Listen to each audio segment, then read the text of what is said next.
ಪ್ರಧಾನಿ ಮೋದಿ ಇವತ್ತು ಬೆಂಗಳೂರಿನಲ್ಲಿ ಮಿಂಚಿದ್ರು. ಪ್ರಧಾನಿ ಮೋದಿ, ಸಿಎಂ ಸಿದ್ದು, ಗವರ್ನರ್, ವಿಪಕ್ಷ ನಾಯಕರು ಒಂದೇ ವೇದಿಕೆ ಹಂಚಿಕೊಂಡಿದ್ರು.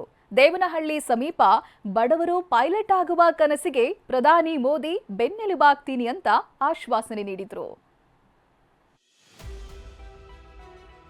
एस्पिरेशंस को इनोवेशंस और अचीवमेंट से जोड़ने वाला शहर है बेंगलुरु.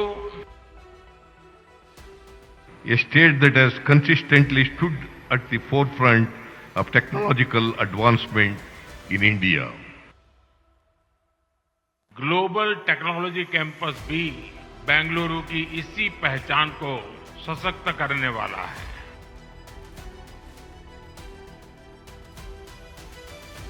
ಬಡ ಹೆಣ್ಣು ಮಕ್ಕಳು ಪೈಲಟ್ ಆಗುವ ಕನಸಿಗೆ ರೆಕ್ಕೆ ಪುಕ್ಕ ಬಂದಿದೆ.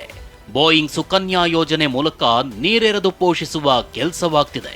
ಬೆಂಗಳೂರಿನಲ್ಲೇ ಬಿಐಎಟಿಸಿ ಕ್ಯಾಂಪಸ್ ತಲೆ ಎತ್ತಿದೆ.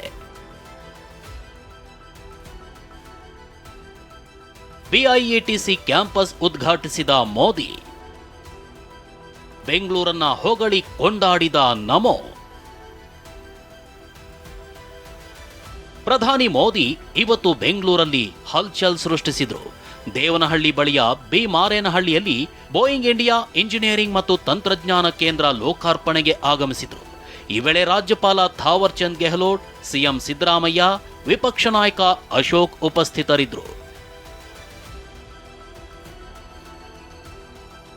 43 ಎಕರೆ ಪ್ರದೇಶದಲ್ಲಿ 1,600 ಕೋಟಿ ರೂಪಾಯಿ ವೆಚ್ಚದಲ್ಲಿ ಕ್ಯಾಂಪಸ್ ನಿರ್ಮಾಣವಾಗಿದೆ. ಹೆಣ್ಣು ಮಕ್ಕಳನ್ನ ಏವಿಯೇಷನ್ ಸೆಕ್ಟರ್ನತ್ತ ಆಕರ್ಷಿಸುವ ಮತ್ತು ಮಹಿಳೆಯರಿಗೆ ತರಬೇತಿ ನೀಡಲು ಈ ಮೂಲಕ ಉತ್ತೇಜಿಸಲಾಗ್ತಿದೆ. 3,000ಕ್ಕೂ ಹೆಚ್ಚು ಇಂಜಿನಿಯರ್ಗಳನ್ನು ಹೊಂದುವ ಗುರಿಯನ್ನ ಬಿಐಎಟಿಸಿ ಹಾಕಿಕೊಂಡಿದೆ. ವಿಜ್ಞಾನ, ತಂತ್ರಜ್ಞಾನ, ಇಂಜಿನಿಯರಿಂಗ್ ಮತ್ತು ಗಣಿತ ಕೌಶಲ್ಯ ತರಬೇತಿ ನೀಡಲಿದೆ. ಪೈಲಟ್ ಆಗಲು ತರಬೇತಿ ಪಡೆಯುವವರಿಗೆ ವಿದ್ಯಾರ್ಥಿ ವೇತನವನ್ನು ಈ ಸಂಸ್ಥೆ ನೀಡುತ್ತಿದೆ.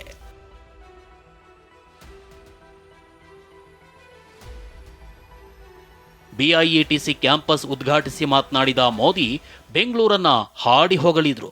ತಂತ್ರಜ್ಞಾನ ಕ್ಷೇತ್ರದಲ್ಲಿ ಬೆಂಗಳೂರಿನ ಕೊಡುಗೆ ಬಹಳಷ್ಟಿದೆ. ಮೇಕ್ ಇನ್ ಇಂಡಿಯಾ ಸಂಕಲ್ಪವನ್ನ ಸಶಕ್ತೀಕರಣಗೊಳಿಸುತ್ತಿದೆ ಅಂತಂದ್ರು. ಭಾರತದಲ್ಲಿ 15% ಮಹಿಳಾ ಪೈಲಟ್ಗಳಿದ್ದಾರೆ. ಬಡ ವಿದ್ಯಾರ್ಥಿಗಳು ಪೈಲಟ್ ಆಗುವ ಕನಸು ಇಂದು ನನಸಾಗ್ತಿದೆ ಅಂತ ಮೆಚ್ಚುಗೆ ವ್ಯಕ್ತಪಡಿಸಿದ್ರು. एस्पिरेशंस को इनोवेशंस और अचीवमेंट से जोड़ने वाला शहर है बेंगलुरु. भारत के टेक पोटेंशियल को ग्लोबल डिमांड से जोड़ता है.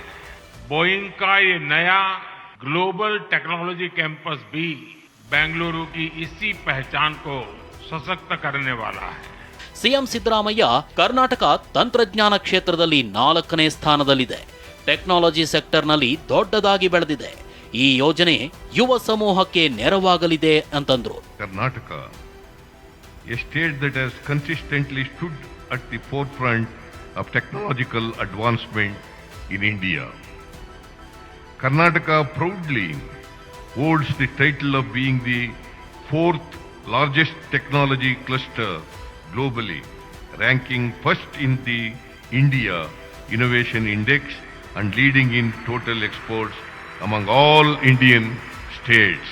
ಇನ್ನು ಕಾರ್ಯಕ್ರಮಕ್ಕೂ ಮುನ್ನ ದೇವನಹಳ್ಳಿ ಏರ್ಪೋರ್ಟ್ಗೆ ಬಂದಿದ್ದ ಮೋದಿಯನ್ನ ಸ್ವಾಗತಿಸಲು ಡಿಸಿಎಂ ಡಿಕೆ ಶಿವಕುಮಾರ್, ಬಿಜೆಪಿ ರಾಜ್ಯಾಧ್ಯಕ್ಷ ವಿಜಯೇಂದ್ರ ಸೇರಿ ಗಣ್ಯರ ದಂಡೆ ಆಗಮಿಸಿತು.